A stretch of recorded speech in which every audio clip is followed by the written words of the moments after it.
Hello and welcome. My name is John Hobby. Welcome to the Great Poker Chip Adventure. Today we're talking about coin inlay chips. And if you guys remember from last week, we had a little run-in with some Nevada Jack poker chips, and they totally demolished a blender. Nevada Jack poker chips 1, blender 0. So we're going to up the ante a little bit with these. I taped one of these to a box. I actually taped two to a box. And we brought in the heavy artillery with a 1911 chambered in 45 ACP. We're going to see if these things are bulletproof. And these things are tanks. These weigh 15 grams, just incredibly heavy. Coin inlay, metal insert. We're going to see what happens.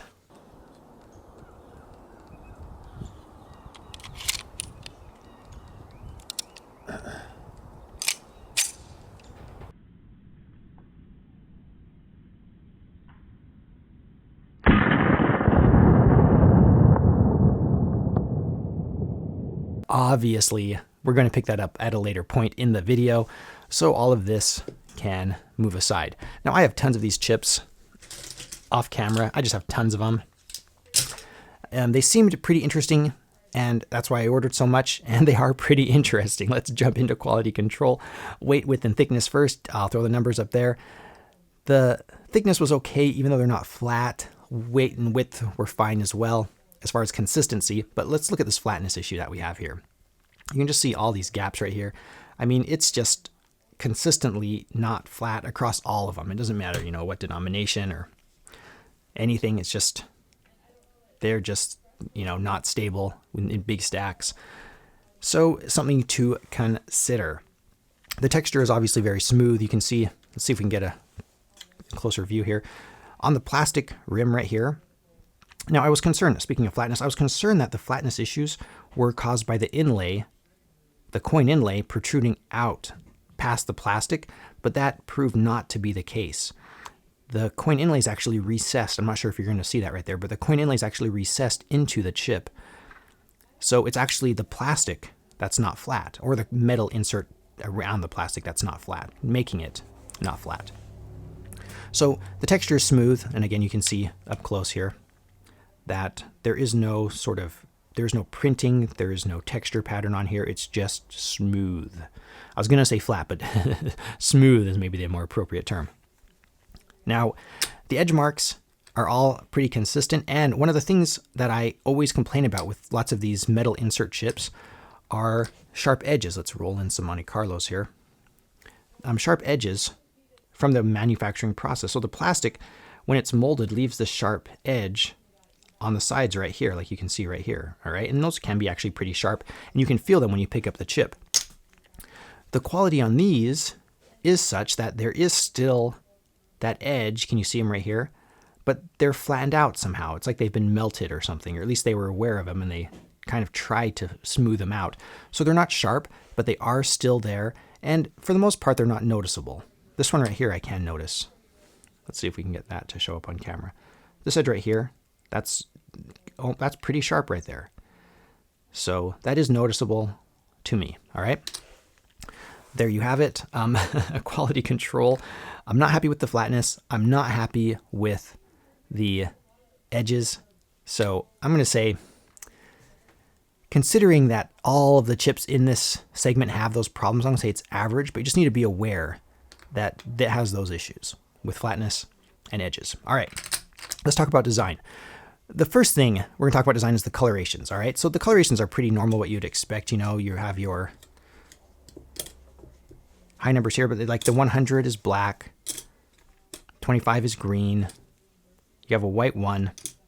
Now, something they didn't consider about design, and one of the first things that my friends, we actually played many hands with this set right here, was that if you're sitting at 1 or 2 seats, you're going to get this bright glare off of the chips, okay?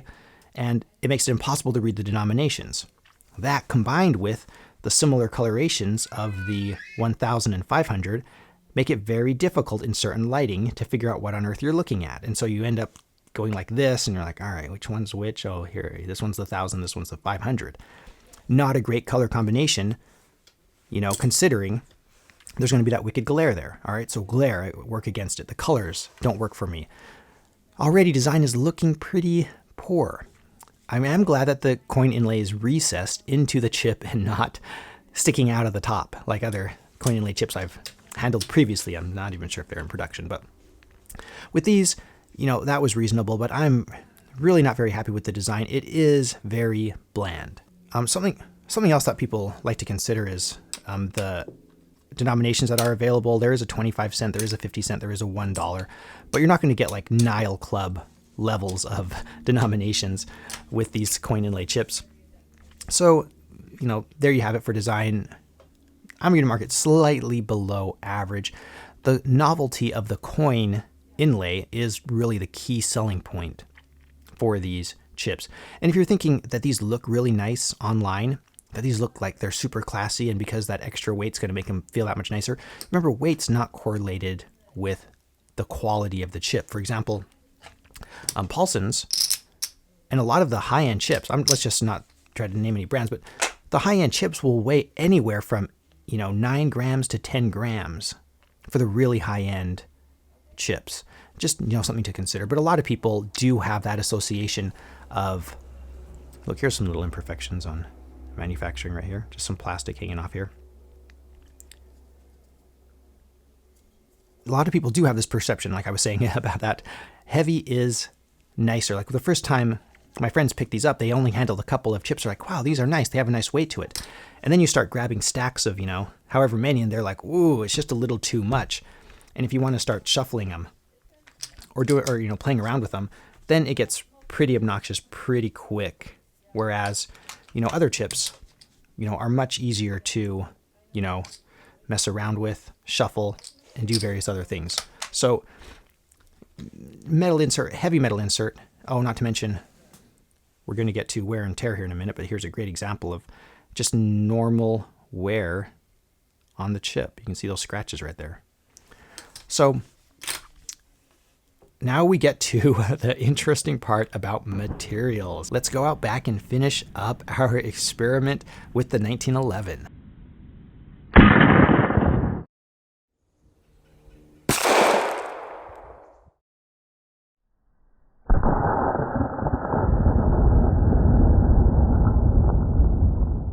The first shot was pretty low. You can see this is the first shot right here. Broke through that plastic, didn't make a hole in the chip. So just pulled it through the cardboard. And then this is the second one. Now, the bullet won this fight, but it didn't put a hole in it. So is it bulletproof? Well, it was just taped to cardboard, so it could just go through the cardboard. I wonder if I taped it against something hard like a piece of wood, if it would have gone through. Either way, a great demonstration of how these chips are made. This one is still glued on. It survived the train wreck. And on the other side, this part of the coin came off.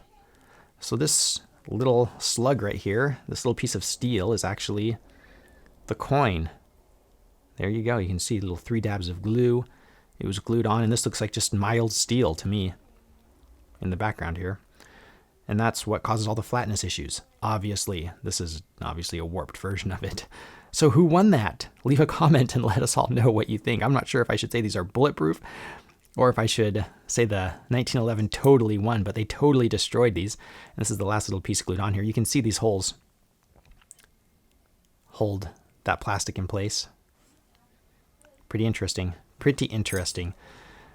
Now, this material, we're talking about materials now. This material reminded me of something. I couldn't figure out what it was. It's just like something that I'd handled recently, and I couldn't quite put my finger on it. And then, cleaning up in the winter here, I discovered this. Oh dear, a Frisbee. That's right. It feels like Frisbee plastic. Now, I know there's lots of types of Frisbee plastic, but that's just what it reminded me of, kind of that Frisbee stuff. It's a pretty soft plastic.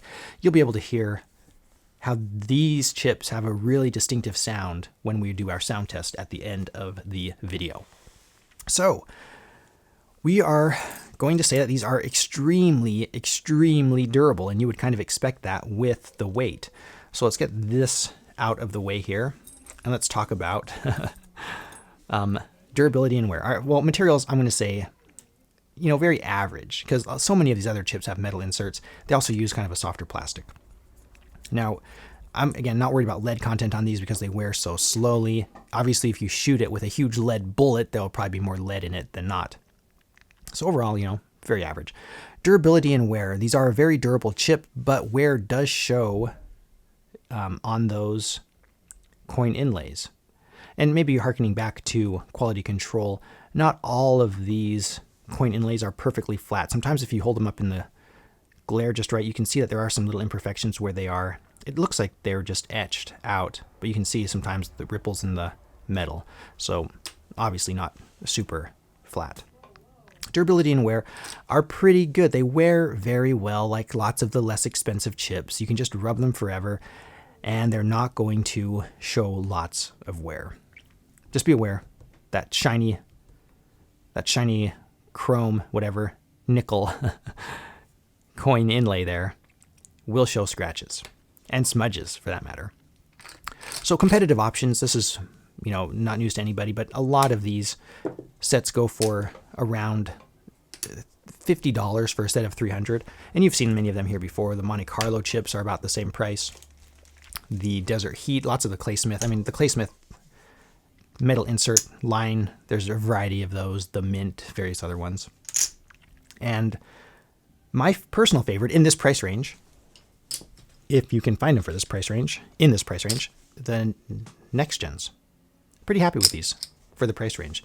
These two have a unique feel. They're much lighter because they do not have that metal insert.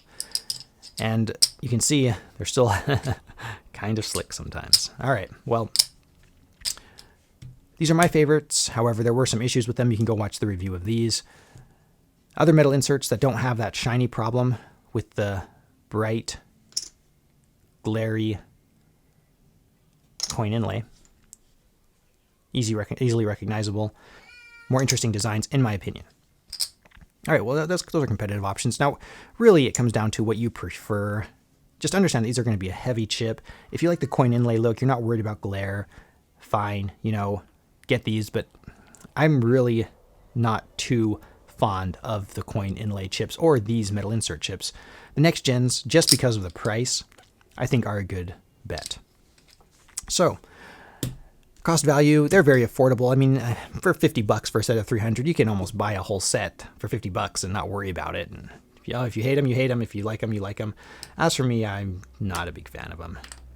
The closeness of those colors still bugs me. I mean, the 1000 and the 500, they look so similar in certain lighting. And with that glare, it makes it harder to read sometimes than denominations. So there you have it.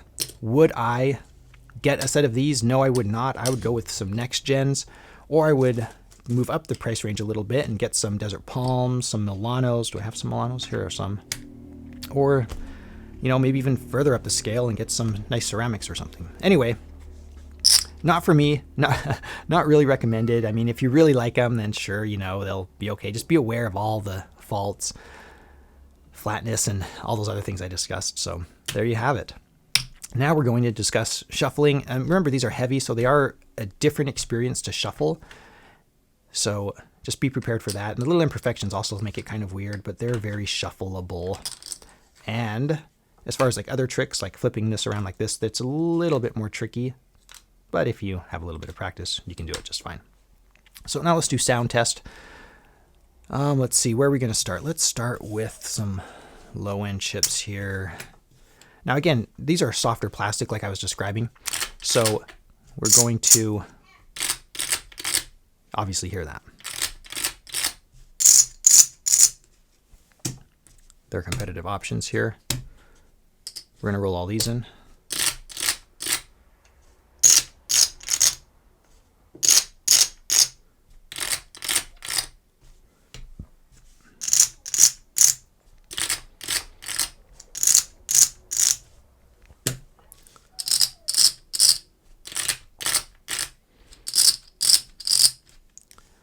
All right, some of the more expensive options. Milano, Desert Palms.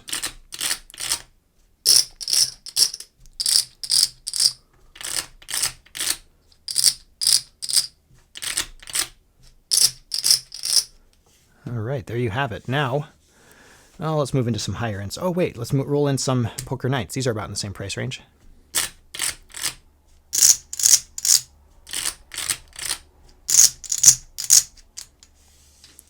right, now we're going to move into some higher end stuff. Let's see what we have kicking around. Let's grab some of these. Paulsons. All right, we're comparing it to coin inlay chips to Paulsons. All right.